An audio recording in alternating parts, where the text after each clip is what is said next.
chronicled in deep dispute with my record label. Which is Warner Brothers, right? Yeah. Which owns. In the electrifying world of music, one man stood as a symbol of both sonic brilliance and unapologetic critique. Prince Rogers Nelson, known to the world simply as Prince, wasn't just a genre-defying musician. He was a creative juggernaut who demanded artistic integrity, detested mediocrity, and wasn't afraid to voice his thoughts, even if it meant ruffling a few legendary feathers. Welcome back to Rock Fame Diaries. In this episode of Music Rivalry Exposed, we're peeling back the purple curtain on the 6 artists who reportedly fell from Prince's musical graces. From subtle slights to pointed public jabs, these rivalries reveal how one man's perfectionism clashed with the very pop landscape he helped shape. So grab your raspberry berets, this is going to be a wild ride through studio drama, ego clashes, and the uncompromising standards of a musical genius. 6. Justin Timberlake. The purple shadow of appropriation. This one hits hard because it's more than just music, it's about legacy. In the mid-2000s, Justin Timberlake was at the top of the charts with Sexy Back, but Prince reportedly wasn't impressed.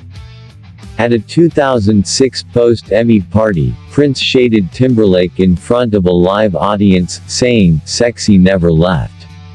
Many saw it as a direct critique of Timberlake's hit single.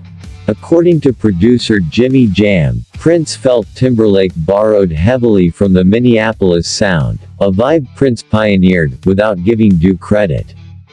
Things escalated when Timberlake responded in his 2007 song, "Give It To Me," throwing back the jab with, "If Sexy never left, then why's everybody on my stuff?" Prince wasn't amused.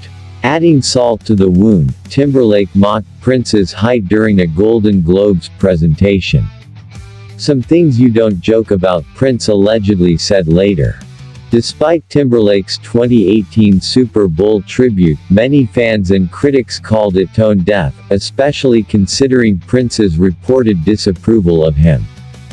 5. The Black Eyed Peas. Manufactured pop versus musical soul. Landing at number 5 are the Black Eyed Peas, poster children of 2000s commercial pop. Prince allegedly saw them as the embodiment of what was wrong with modern music. At a 2009 event where will.i.am was DJing, Prince left after just 10 minutes. A friend of Prince recalled him saying, "That's not music, that's a marketing meeting." He never directly named the group, but in a 2010 interview, he dropped this gem: "When you quantize everything and auto-tune the soul out of it, what are you left with? Plastic." When both Prince and the Peas were tied to the Super Bowl halftime show, Prince in 2007 and the Peas in 2011, Prince reportedly refused to join a joint promo shoot, telling his band, "Some people make music. Some people manufacture it." 4. Michael Bolton. Sanitized soul that left Prince cold. You might not expect Michael Bolton on this list, but Prince reportedly had strong feelings about him.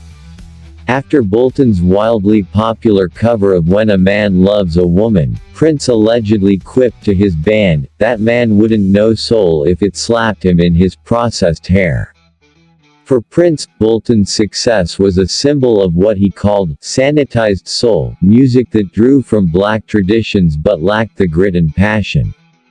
In a 1993 Dutch interview, Prince said, "There are people who take the heart out of music, sterilize it, and sell it back to you."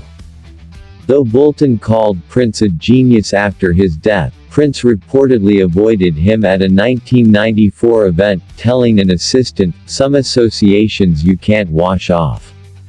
3. Madonna. Provocation over authenticity. Few rivalries are as layered as Prince and Madonna, two 80s icons who pushed boundaries but reportedly couldn't stand each other. Their paths nearly crossed professionally in 1985 when Warner Brothers floated the idea of a duet. Prince allegedly rejected it, telling a sound engineer, "She's got about as much musicality as this soundboard." Though both used sexuality and religion in their art, Prince viewed Madonna as a manufactured image rather than a true musical innovator. In 1987, he told a journalist, "People are more concerned with selling images than creating them." At a 1994 after-show, he reportedly changed the lyrics of "Sexy MF" while looking straight at Madonna, singing, "She's not sexy." Ouch. Madonna once referred to Prince as the artist formerly known as Relevant, after he changed his name to a symbol, but later acknowledged his genius. Prince, however, allegedly told his drummer, "Every move, every word, nothing is real." 2. Maroon 5. Missing the funk in Kiss. In 2012, Maroon 5 dared to cover Prince's iconic Kiss. The result? Not great, at least in Prince's eyes. An engineer from Paisley Park recalled Prince's reaction, "They took all the spaces out of the music. The spaces are as important as the notes." For Prince, Kiss was about minimalism, every beat intentional. Maroon 5's pop rock version added unnecessary layers, diluting the groove. Prince took a not-so-subtle shot during a club performance, saying, "Some songs don't need to be covered. Some need to be undressed. Not dressed up." When Adam Levine claimed Prince gave his blessing, Prince reportedly called his manager, "I never approved anything." Legal action was considered but ultimately dropped. 1. Eric Clapton. The Guitar God Rivalry. And at number 1, Eric Clapton, the guitar god many idolized, but whom Prince reportedly saw as lacking soul. The rivalry traces back to the 80s when Clapton praised Prince's guitar work by saying, "He's the best guitarist I've ever seen." But Prince was unimpressed with the compliment and even more unimpressed with Clapton's own music. A former engineer revealed Prince's brutal take, "They keep calling him a blues master. I don't hear no pain." Prince felt Clapton's approach was too clinical, too clean, lacking the emotional fire Prince demanded from his own playing. For Prince, the guitar wasn't about technique, it was about bleeding on the strings. He allegedly once said to his band, "Clapton plays notes. I play truth." Prince was more than an artist, he was a movement, a mirror to the soul of music, and a warrior for authenticity. His standards were high, his critiques brutal, but behind every jab was a man obsessed with making music that mattered. If you enjoyed this dive into the rivalries of one of music's most enigmatic legends, don't forget to like, subscribe, and hit the bell icon for more deep dives into rock and pop culture icons. This has been Rock Fame Diaries. Thanks for watching, and until next time, keep your music raw, your heart real, and your soul untamed.